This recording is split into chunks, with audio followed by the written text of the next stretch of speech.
প্রথমেই আপনারা যেটা করবেন, প্রথমে আপনারা এখান থেকে সেটিংসে চলে যাবেন। সেটিংসে চলে যাওয়ার পরে আপনারা বের করবেন হচ্ছে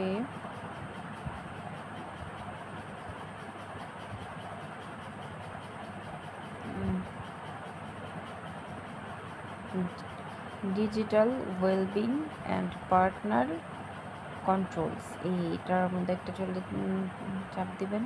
তারপর আপনাদের সামনে এমন একটা ইন্টারফেস আসবে। এখান থেকে আপনারা অ্যাপস লিমিট যে অপশানটা আছে ওখানে চলে যাবেন। এখানে একটা ক্লিক করবেন। এখানে ক্লিক করার পর এখানে আপনারা যেই অ্যাপসটাতে মানে টাইম ফিক্সড করতে চাইতেছেন ওই অ্যাপসটা সিলেক্ট করবেন। দেন এখানে চাপ দেওয়ার পরে যে লেখা আছে অ্যাপ টাইমার, ওখানে একটা ক্লিক করবেন।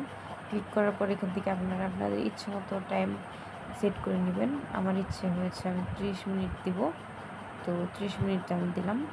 দেখুন দেন হয়ে গেল। 30 মিনিট পর কিন্তু আমারটা অটোমেটিক আমাকে ওখান থেকে বের করে দিবে। তো এইভাবে আপনারা চাইলে যে কোনোভাবেই করে নিতে পারেন আপনাদের ইচ্ছা মতো।